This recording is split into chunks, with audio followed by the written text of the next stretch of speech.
1, 2, 3, 4.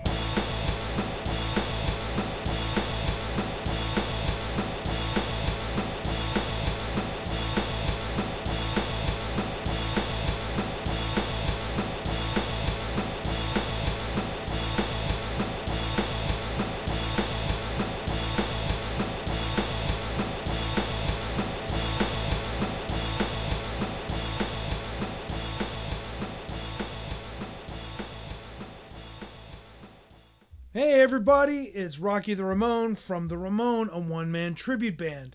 Now that's a band where I play all the instruments by myself, but my main instrument is the drums, which I've been playing for over 35 years.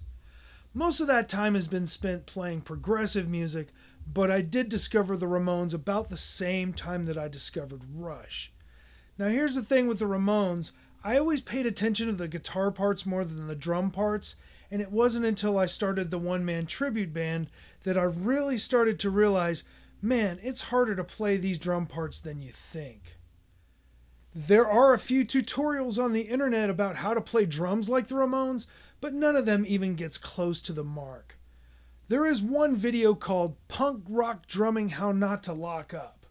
It doesn't address the specific techniques to play Ramones style, but explores the different techniques that you can use to implement a very fast hi-hat technique. And I'll put that link down there in the description below. So the next question is, why don't you produce your own tutorial? And that's exactly what I intend to do. I'm going to start this lesson assuming that you are a beginner, but understand the basics of how to play the drums, how to set them up, and the names of the pieces. If you are a more advanced player, there are still techniques that you may not have considered. For instance, I only recently started learning these techniques after a lifetime of repeated muscle memory. This new approach helped me to become a more efficient drummer for sure. The sole intent of this video is to concentrate only on the things that will help you to play drums like the Ramones. You won't need to know how to read music, and I will use basic terminology to get my point across. One more thing before we go on. I play left-handed, but I'm going to flip the screen because most of you are right-handed and I don't want to confuse you too much.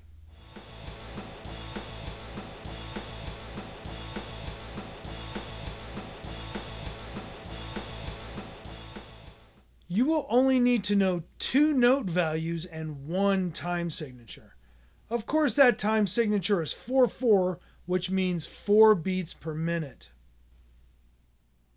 1, 2, 3, 4, 1, 2, 3, 4, 1, 2, 3, 4, 1, 2, 3, 4. The half note, which is 2 beats per measure. These will mostly be on the bass drum and snare. 1, 2, 3, 4, 1, 2, 3, 4, 1, 2, 3, 4, 1, 2, 3, 4. 1, 2, 3, 4, 1, 2, 3, 4. 1, 2, 3, 4, 1, 2, 3, 4. But most important of all is the 8th note, which is 8 beats per measure, which you will use mainly on the hi-hat. 1, 2, 3, 4, 1, 2, 3, 4, 1, 2, 3, 4, 1, 2, 3, 4.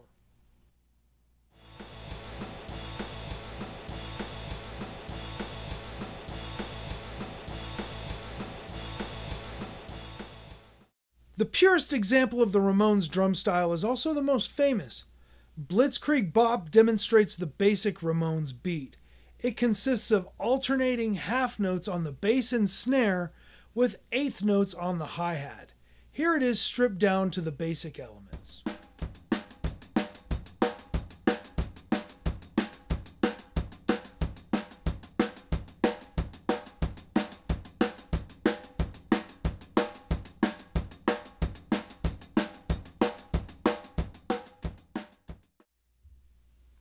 We will get into the more subtle techniques employed in this song, but first, let's examine the most important aspect of playing drums like the Ramones, and that is hi-hat technique.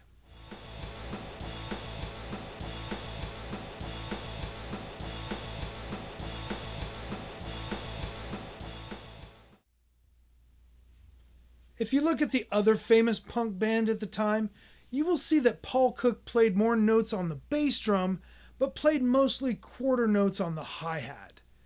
This gave the Sex Pistols more of a groove like this.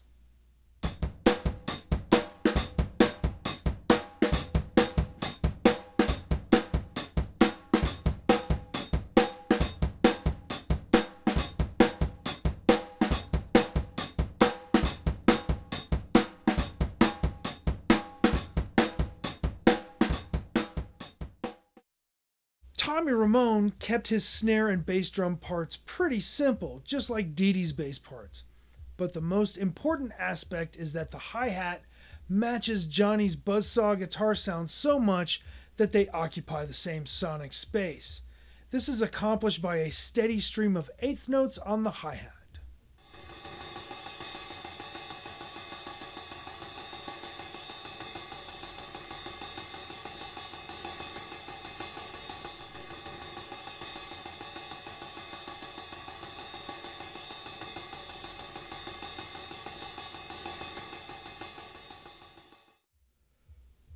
Playing eighth notes as evenly as possible is the key to mastering the Ramones' drumming style.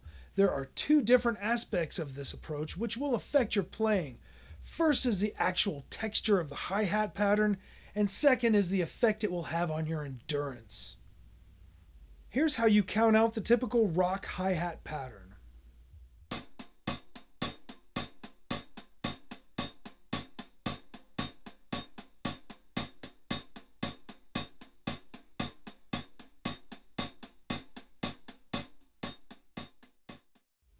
You put the emphasis on the numbers 1, 2, 3, 4, but hit with less force on the ands. But Tommy played like this.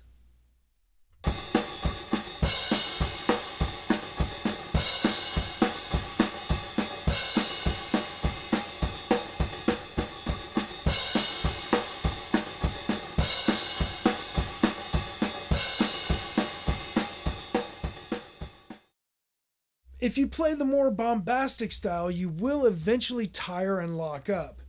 Keeping it steady allows you to conserve energy. Played correctly, the hi-hat produces a steady stream of evenly spaced white noise that gives a solid but smooth foundation for the guitar to skate along on top.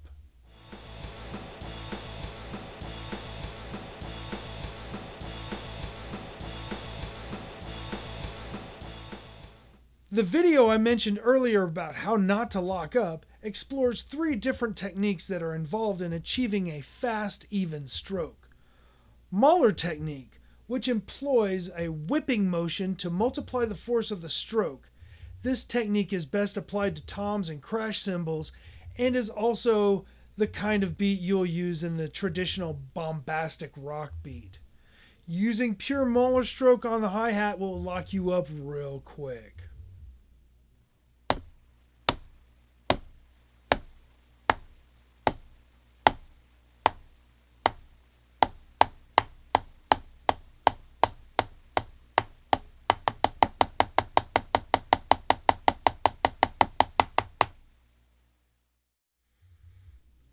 Gladstone, which uses the rebound of the stick to make the stroke more efficient. I'm currently using a combination of Moehler and Gladstone techniques.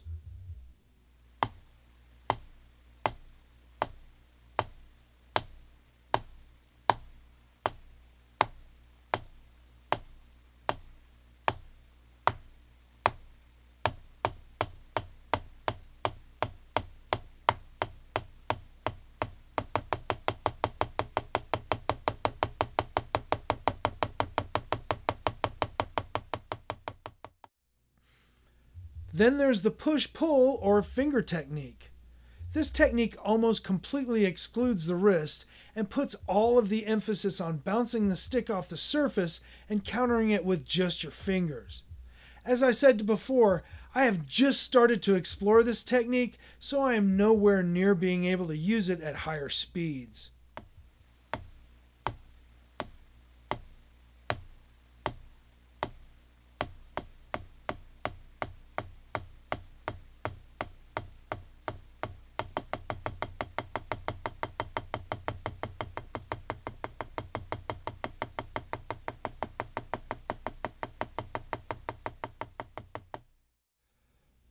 My ceiling is about 220 BPM because I haven't learned the finger technique, and I'm pretty sure that you can't reach the super fast loco live speeds without using the finger technique.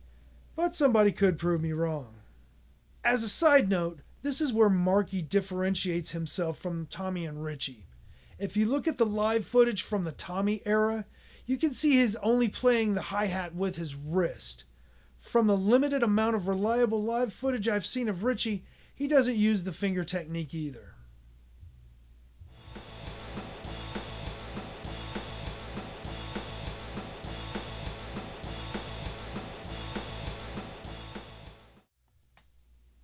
Not everyone sets up the same because not everyone has the same body type. My personal preference is to set up flat and tight, but there are so many variables that there is no right answer. I don't like to sit low because it kills my back, but you will have to find your own height adjustment for the throne. You should also pay attention to the hi-hat. Try to find an angle where your arm does the least amount of work. I prefer to have my arm as straight as possible, which has worked well for me. Once again, everyone's built different, but the objective is to find angles that provide the least amount of resistance.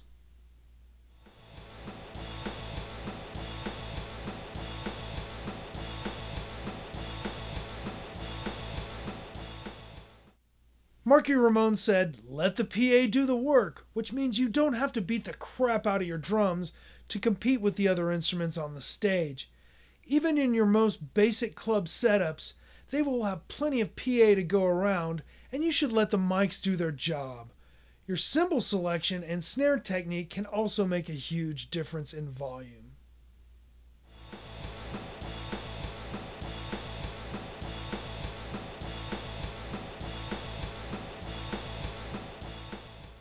Continuing with the idea of the economy of motion, we come to another key element of playing Ramones drums, and that is a technique known as a rimshot.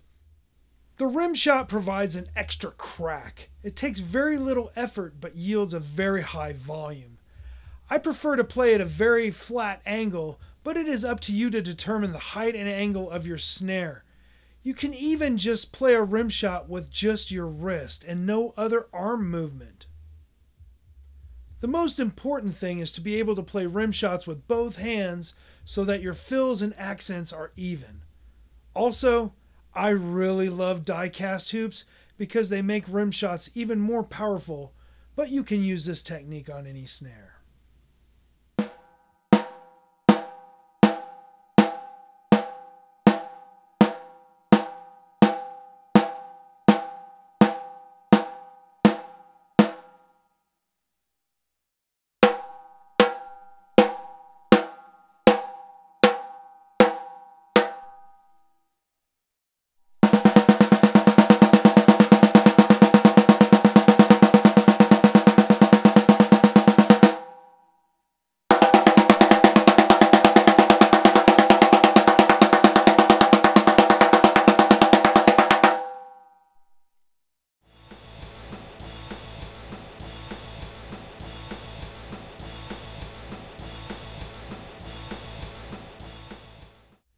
There wasn't much cymbal selection when Tommy Ramone invented the style, but Marky's modern choice of cymbals are perfect for the application of these techniques. I have mostly seen Marky use Peisty Roods, which are best described as plate-like. The Zildjian Z series have the same characteristics as well.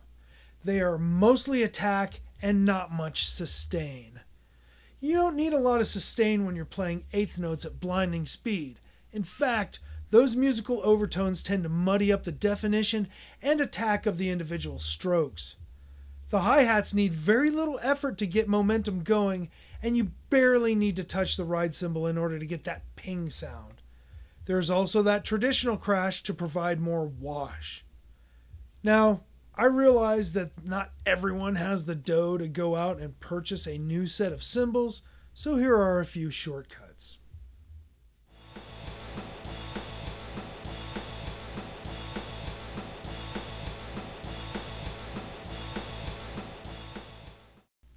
Most hi-hats have a heavier bottom than top.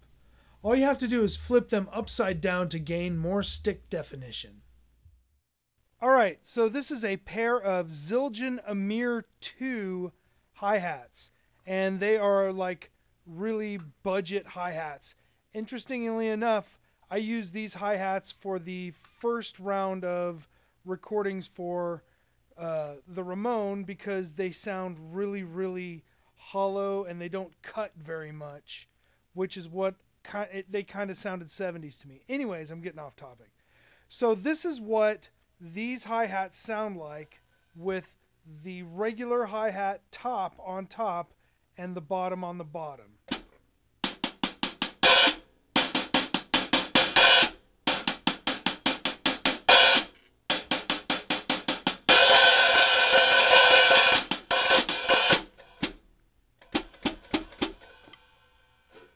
Okay, so now I'm going to flip this over, and what we're going to do is, the way that I recorded this this set of hi-hats was, I put the top hi-hat on the bottom, and I put the bottom hi-hat on the top. Now, as I said before in the description here, the bottom of the hi-hat is always, not always, but in most cases, going to be the heavier cymbal. So, like I said before, if you want to get a little extra cut out of your hi-hats, take the bottom hi-hat and put it on the top. Listen to this.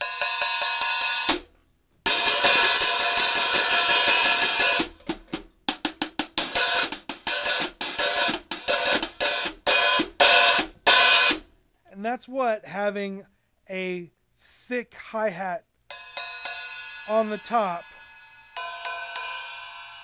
will do when you just take a regular set of hi-hats and flip them over.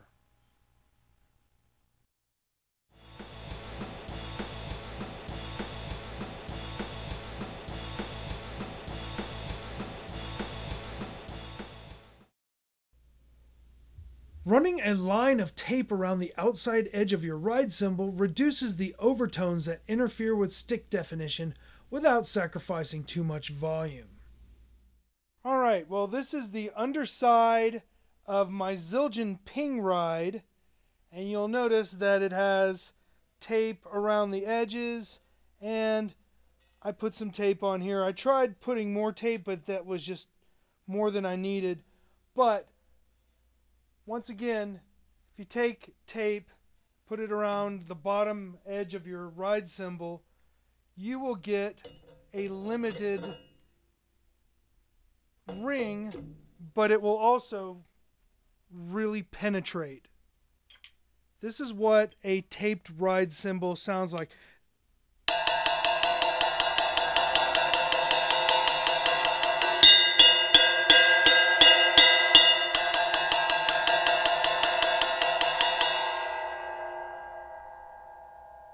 So what you notice there is still some ring, but not anything that's going to be noticeable through all the guitar amps and all the other noise that's going on. But what you will get is this really defined ping sound.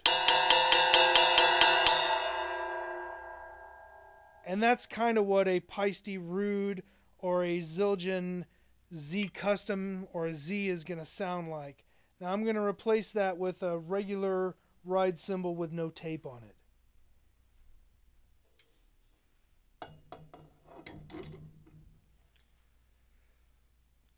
This is a Zildjian medium ride, and yeah, it's not a ping ride, but it's pretty much still a very ringy ride cymbal.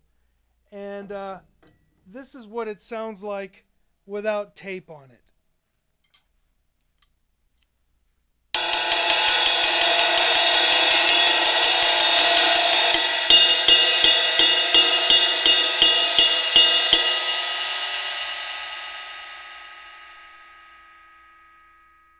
Now keep in mind, yeah, the medium ride is a little bit washier than a ping ride, but at the same time, you'll notice the complete difference that if you have a lot of wash and overtones, then your individual strikes get lost and it just ends up being a big wash. So, yeah, if you can't afford a Peisty Rude or a Z Zildjian, then just put tape on the bottom of your cymbal.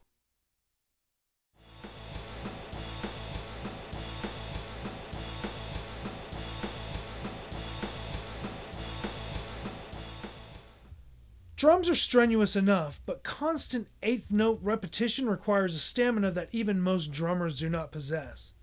In order to keep your muscles as elastic as possible, you need to stretch regularly. Not just your wrists, fingers, and arms, but your whole body, with a special emphasis on your back and shoulders. Because if you tense up, your muscles will not be able to perform as smooth and quick as you need them to, which expends more energy and creates unnecessary muscle fatigue. Try to get some exercise outside of drumming and concentrate mostly on cardio or maybe even yoga.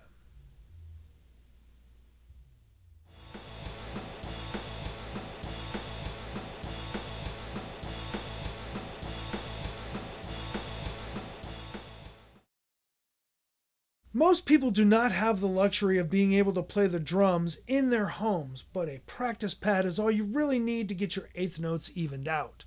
In my own experience, I found it was easy to get my reps in during my leisure time with a pad. If I was watching a show or listening to a podcast, it was easy to set up a pad and just play endless eighth notes. Take a break, do some stretching, and then go back to my reps. It paid off in a very short while, and my hi-hat sounded a lot more even. Not only that, but my stamina increased as well as my BPM.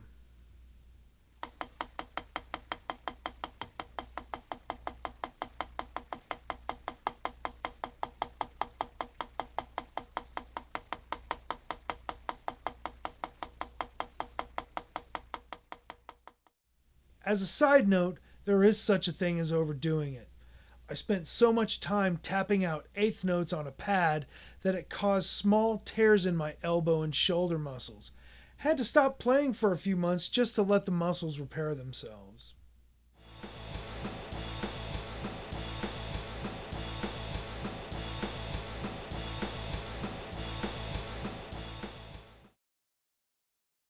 I mentioned earlier that the hi-hat was very important in that it interacted with the guitar. One of the things that all of the Ramones drummers did was to flare the hi-hats in order to announce the transitions between the various parts. A steady swell during the last 4 beats of a measure tells the listener, here comes a change. This also works with a ride cymbal in the same manner.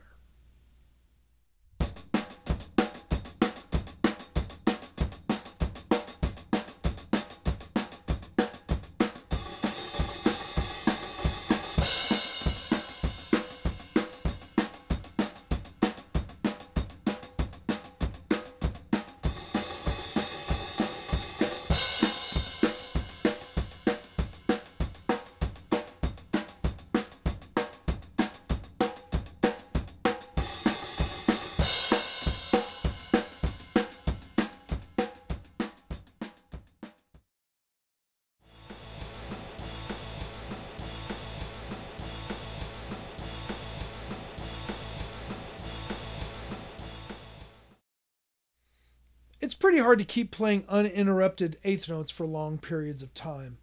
In order to break up the muscle monotony, you will need to throw some crashes in to give your muscles a different task every once in a while. Even one crash every other measure should help.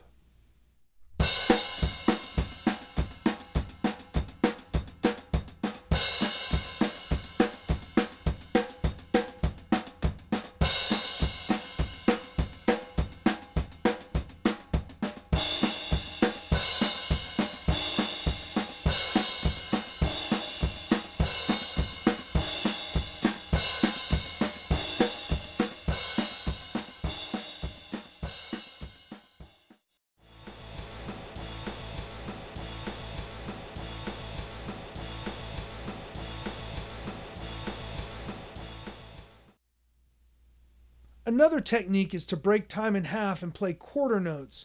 In Ramones music, this occurs mostly on the ride cymbal.